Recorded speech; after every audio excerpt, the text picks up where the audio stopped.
Alun pitäen ajattelin, että en dokumentoisi tätä hommaa olleskaan, mutta tuli sitten siihen tulokseen, että tää on melkoinen Via Dolorosa varmaan meikäläiselle, niin ehkä tän vois dokumentoida.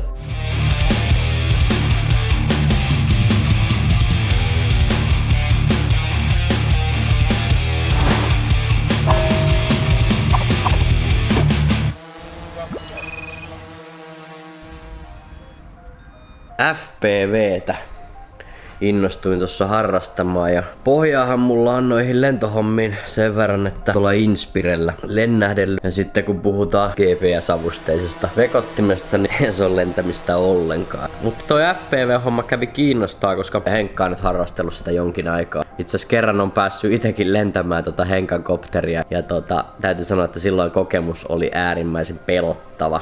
This is going to be his first time doing FPV. Destruction.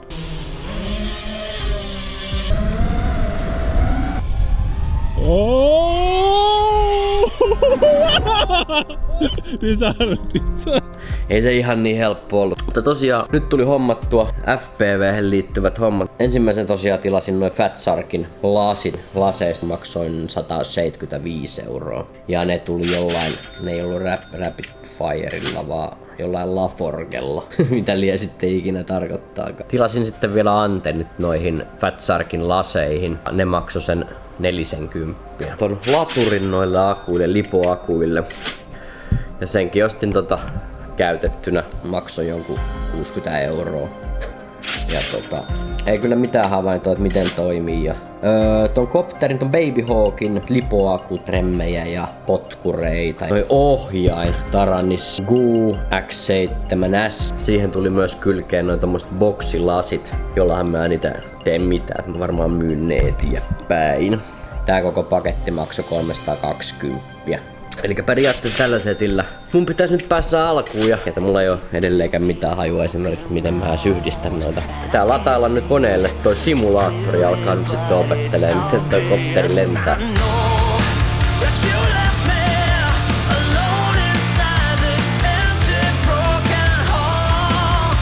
Pari päivää on hakattu nyt simulaattoria. Nyt se pysyy jossain määrin hanskassa. Nyt mulla tuli jo sit vähän polte, että pitäisikö vähän testata Mä oon tässä nyt päätä hakannut seinää, että miten toi laturi toimii. Mullahan on vääränlainen toi latauslevy siinä, eli lipoakut, niin ne on jollain tällaisella pienemmällä virtaliittimellä. Eli mä joudun nyt sitten tilaamaan tommosen pienemmän latauslevyn. Eli sain onnistuneesti noin lasit yhdistettyä tuohon kopteriin, eli kuva näkyy. Ja sit hirveän työn jälkeen yhdistettyä myös ton ohjaimen kopteriin, vain todetakseni, että eihän se liiku yhtään millään. Se pitää jollain tavalla opettaa se kopteri nyt noihin ton ohjaimen säätöihin. Ja siihenhän nyt sitten tuli tällainen kuin Betaflight. Jotenkin tää yhdistetään nyt tohon tietokoneeseen ja Betaflightilla sitten niitä asetuksia säädetään. Ohjain antaa oikeat käskyt tälle kopterille.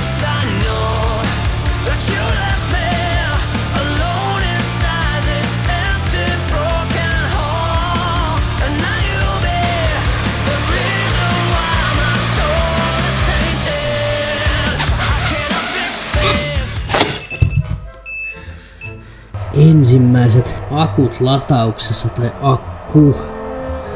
Laturi toimi. Tenava räjää. 850 milliampeerituntia. Niin sitä sitten lataillaan 0,85 voltilla, niin se muistaakseni oli, ja sen voi sitten tuplata.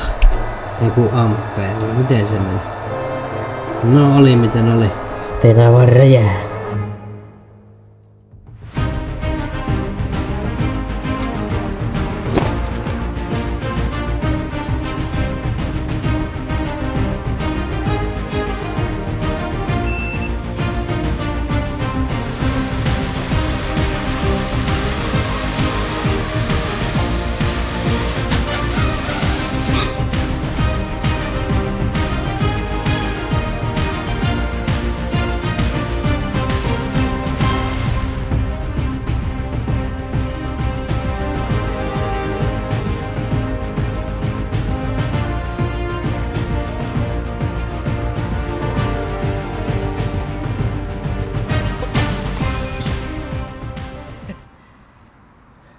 meni yllättävän hyvin.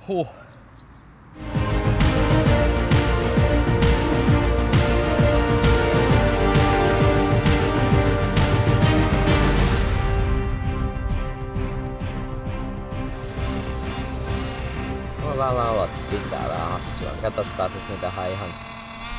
Pitää se vähän omituista aina. Hyiso. No pitäähän se vähän hassua ääntä kun...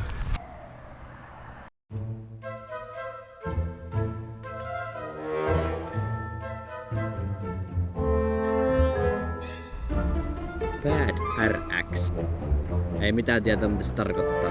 Koskee se mihinkään. Tää nyt niin erikoista. Oho. En tiedä. Hyppäs josta... Mitäs hittoa se tekee? Nyt mä en ymmärrä.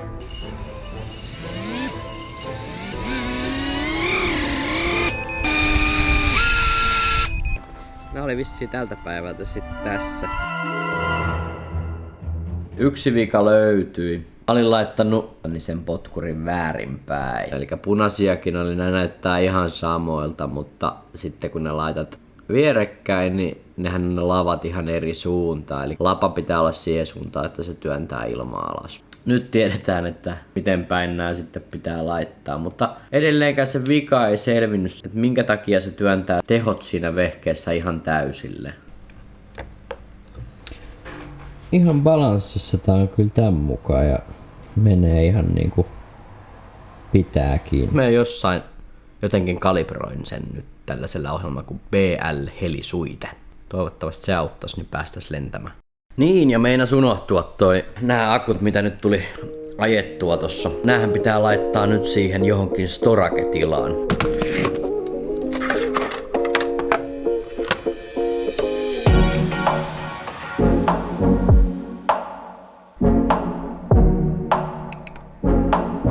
Confirm enter. Pelaako tää vai ei? Eli nyt jos se tekee sen saman kaasun hirton, niin sit mun tulee kiire katkassa se.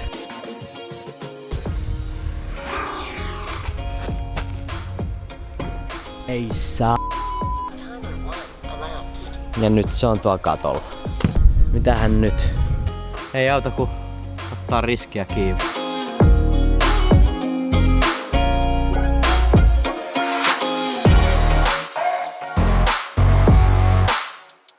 No, nyt on pari viikkoa pähkäilty taas. Mä oon tehnyt kaiken, minkä mä osaan vaan tehdä. Se tekee edelleenkin sitä samaa ja tää alkaa vähän usko loppuun.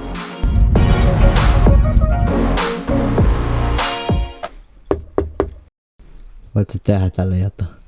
Katsotaan.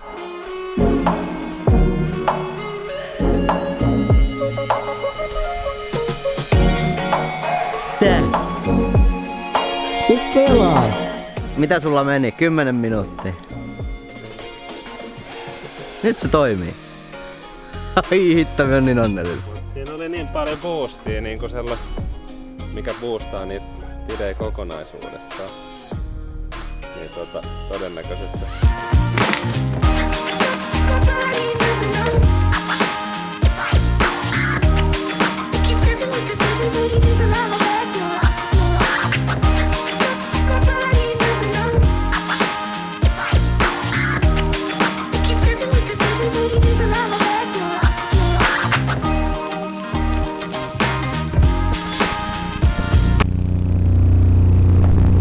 Se meinas tulla suoraan ohimoon. Ja jännästi, vaikka toi kuva väliin vähän väreilee, nyt alkaa hiljakseen ymmärtää sen, että siitä pystyy niin sanotusti kattoo läpi.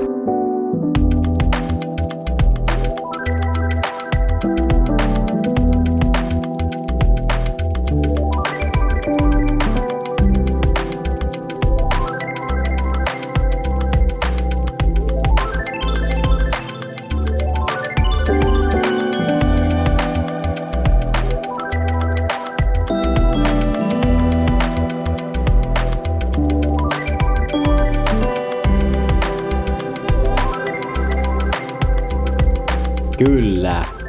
Ajoin itseäni suoraan takaraivoon.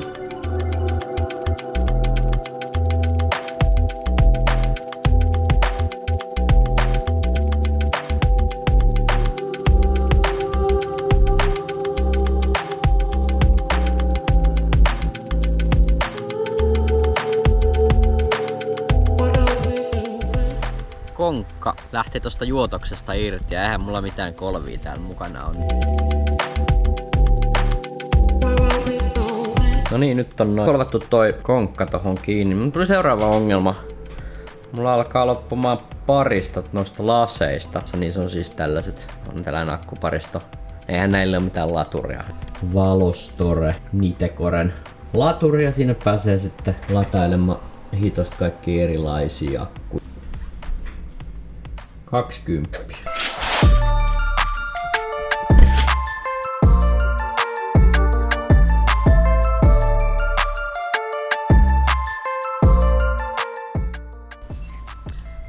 Tultiin taas vähän reenailemaan.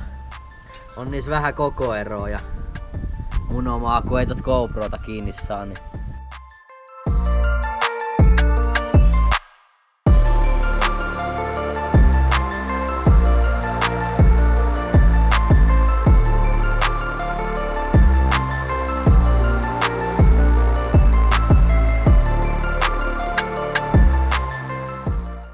ei.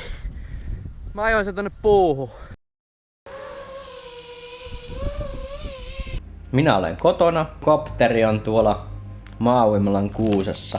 Ja mikä ikävä vielä siinä on se, että se on ihan tuo kuusen laattuvassa. Henkkakin pari kertaa ajoi jopa sillä omalla kopterilla, yritti törmätä, että oltais saatu se sillä, mutta se on nyt siellä.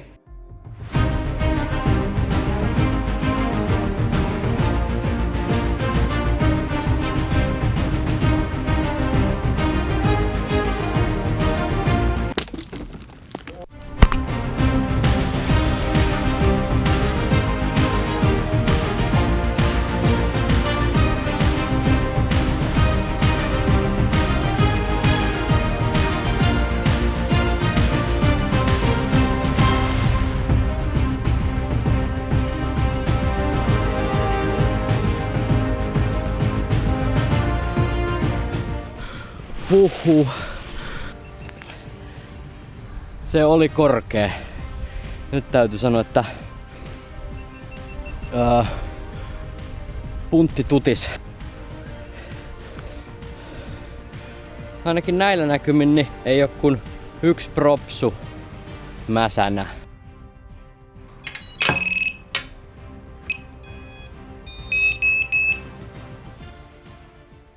Yes. Kuva ainakin näkyy hyvin.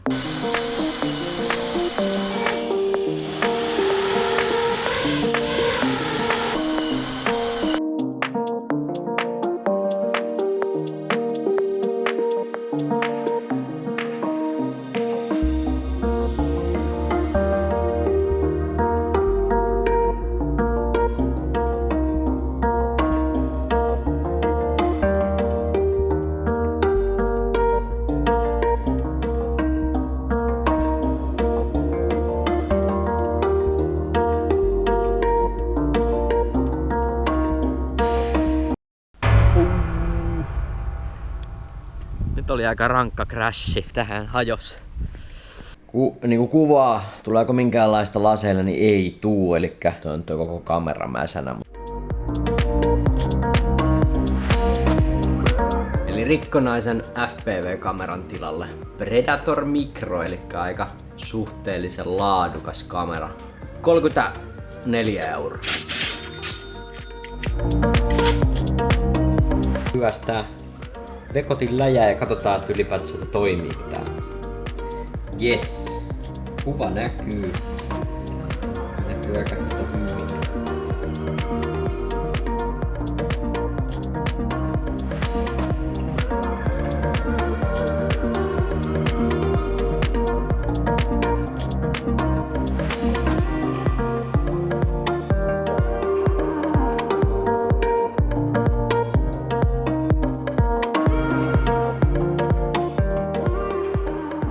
Aloin miettimään, niin aina kun tonne lentohommiin lähtee, niin onko kaikki kamat kasassa ja minne laittaa. Ja sitten mä oon lainannut aina emännän reppua ja sitä aina lennon jälkeen se on pakko purkaa, että se saa sen omiin käyttötarkoituksia ja muuta. Niin mä totesin, että mä tarvin kyllä repun noille vehkeille. Sellainen, minkä voit suoraan laittaa sitten kaappiin ja seuraavan kerran kun lähtee lentämään, niin siinä on kaikki valmiina. Niin Kattelin eBaystä tämmöstä.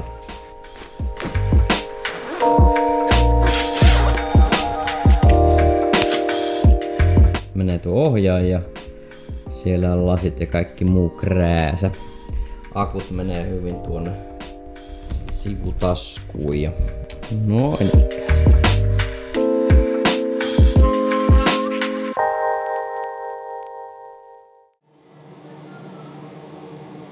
Tuohon pikkukopteriin, millä mä oon nyt harjoitellut, niin siihen ei saa GoProta ollenkaan kiinni ja mulla on tuolla vanha GoPro 4 läkki. Niin tähän sais nyt sen GoPron sitten kiinni. Mä pääsisin vihdoin viimein sitten tekemään ihan sellaista kuvauksellistakin juttua eikä pelkästään vaan lentämään.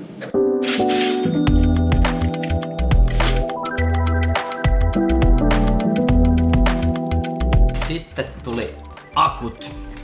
Näistä maksoin rahteineen 99,73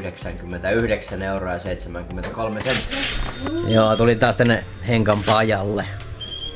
Tää ammattilainen taas pyyhkii hikeä, kun meikäläinen tulee näitten vehkeitten kanssa tänne. Nyt pitäis saada Cinewoopin siis toi vastariksi oli. Joo. Me tilasin sen niin sanotusti väärällä vastarilla, koska niillä ei ollut sitä. Niin täältä kuulemma saa oikea vastarin. FR-Skyn vastarit pindataan niin, että sun pitää nappia pohjassa ja sen jälkeen vasta laittaa virtasia. Joo. No niin, siellä on kamat sisällä ja koitetaan. Niin, 3 tuntia ollaan nyt painettu tän bindaamisen kanssa. Eikä toimi vieläkään. Vielä vähän hymyilyttää. Alkaa vähän jo pikkasen harmittaa, mutta ehkä tää tästä. 4 tuntia myöhemmin. Mun kake ei toimi. Nyt vielä. Piti taas tilaa vähän lisää tavaraa. Joo, ei saatu tohon meikäläisen kaukosäätimeen yhdistettyä vastaria. Joudun nyt tilaamaan siihen semmosen palikan siihen kaukosäätimen taakse. Ja löysin käytettynä sen, eli se tulee nyt maksamaan sellainen 30 €. Yes! Telemetry lost. Telemetry recovered. Telemetry lost.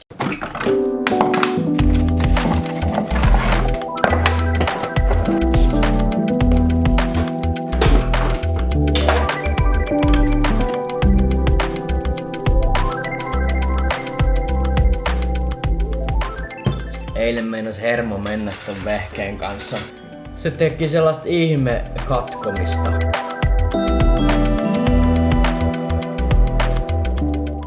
Melkein viikko rassattu ja nyt ei enää syhisty.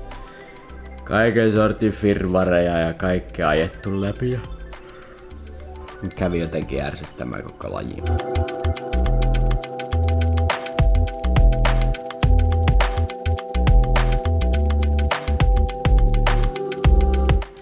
Vihdoin viimein. Mikä siinä loppupeleissä sitten oli, niin ilmeisesti väärä firmis tossa vastarissa. Huhhuh. Ei muuta kuin lentelemään.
Taidan vaihtaa ton Boxerin paremman Predator-kameran nyt sitten tähän. Lennän niin vähän tätä Baby Hawkia. Sain vaihdettua nytten etukameran. Sain ajettua sen Flex-ohjelmiston nyt tuohon vastariin, ohjaimeen tai ohjaimen palikkaan. Mutta sitten tossa irrotin vastarista antennin, niin se meni ihan 1000 päreiksi. Tosta liittimestä irtos kaikki osat. Joudun nyt sitten tilaamaan uuden antennin ja toi jäi maksamaan nyt postimaksuineen 8 euroa. Ja jos se pelaa, heitetään sitten sen jälkeen piirilevy, itsellään lakka. Jos vähän vaikka vettä vihmoo tai lumihankeen tai jonneen, niin ei sitä tuo oikareita. No jotain kävi, savu kävi. Meidän poltin ton vastaanoton ottimen. Se on entinen. Tää vissi alkaa sitten tiskelee uutta.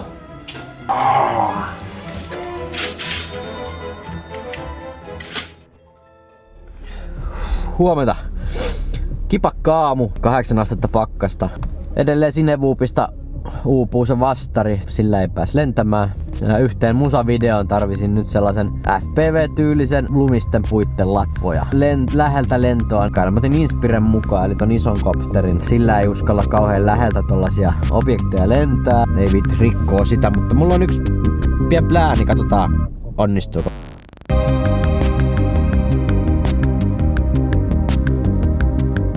Tästä me saadaan suoraa kuvaa laseihin, joka on sitten taas Inspiren ongelma. Siinä on aina pieni viive, jos lennetään lähellä jota. Me on osunut siihen jo ennen kuin me näen sen näytöltä.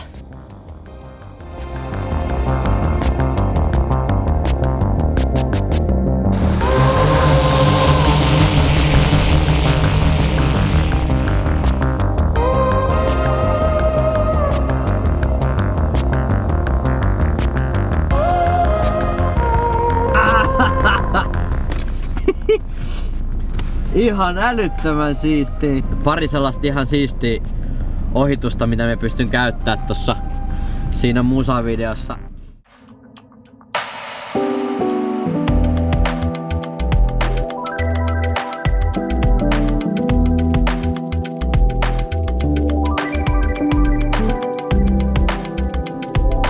Sitten mä postin tohon vielä kylkeen nyt piuhasarjan, minkä saa suoraan siihen ohjaimeen, eli ei pitäisi tulla oikosulkuja. Tää oli aika kallis, olikohan 5 tyylillä.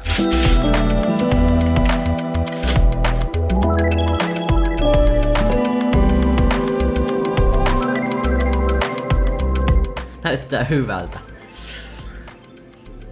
Oi, toivottavasti. Pitää peukkaa.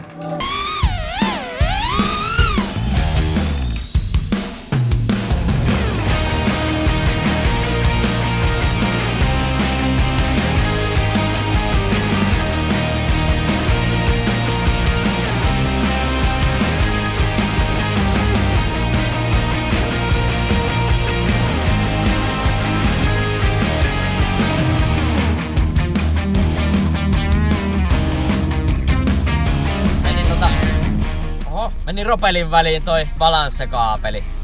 Tää on nyt tää akku sitten tän näkönen. Savu nousee vaan.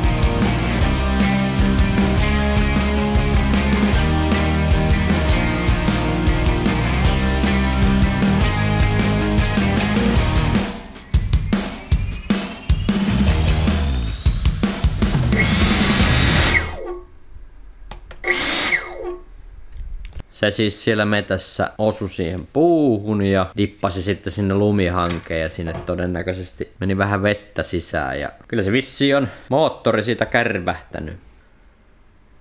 Sieltä löytyi uudet moottorit. Otin nyt varmiksi 2, jos kosahtaa. 43 euroa.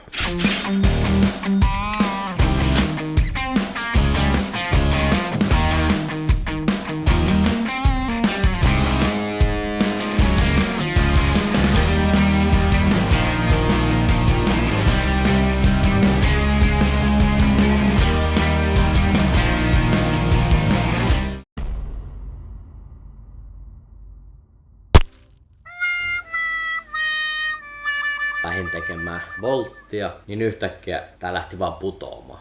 Voiko olla, että joku nyt polttaa ton moottorin, mutta mikä sen sitten polttaa, en tiedä. Nyt se vähän vaikuttaisi taas siltä, että toi on rikki, toi uusi moottori. Onneksi tilasin 2 niitä, mutta nyt mentiin uskallanko me laittaa sitä uutta tohon, että kosahtaako se uudestaan. Hengan kanssa briefaamisen ja netin kahlaamisen jälkeen veikkaus oli se, että jokin noitten moottorin pyörimistaajuus, kun oli liian suuri, se moottori kosahtaa sen jälkeen, koska se ylikuumenee. Mitä me siihen ratkaisuksi keksittiin, niin tohon moottorin ohjausyksikölle ajettiin uudet ohjelmat sisään. Mulla tietysti oli taas sellainen neski, mihin ei löytynyt lisensöimätöntä ohjelmaa, niin jouduin maksamaan 5,45 €.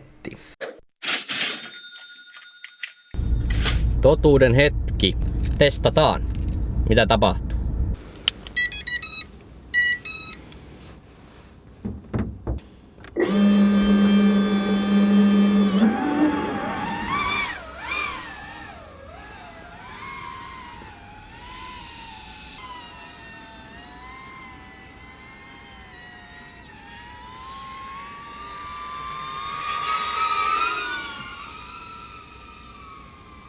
Kokeillaan. Ui. Nätisti ainakin menee. Ui. Nyt tippu. Telemetry lost.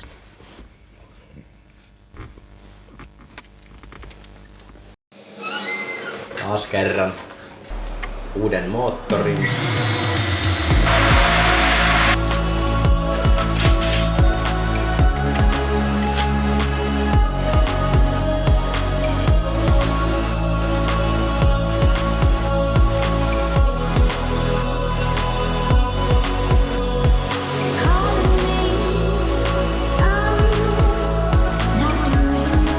No niin, aika tarkalleen vuoden päivät on kulunut siitä, kun kädet täristän sillä pikkukopukalla opettelin lentämään. En voi sanoa, että vehkeet pysyy edelleenkään tosi hyvin hanskassa, mutta kyllä se sujuu jo. Mitä kävi sen Green Hornetin kanssa? En uskalla sille sitä freestylea lentää, koska se sen motin polttaa. Se on toiminut ihan hyvin sellaisessa sisälennossa. Siinä se on ihan jees. Haluan myös sitä sellaista freestyle-lentoa, niin ostin tällaisen freestyle-kopterin 5-tuumaisen. Siihen tosiaan käy samat akut kuin tuohon Cinevuun. Ja tuolle Nazgulillehan tuli hintaa 250. Lentää äärettömän hyvin ja harmi, etten alun perin suoraan ostanut sitä, mutta näinhän tässä opitaan virheiden ja erehdysten kautta.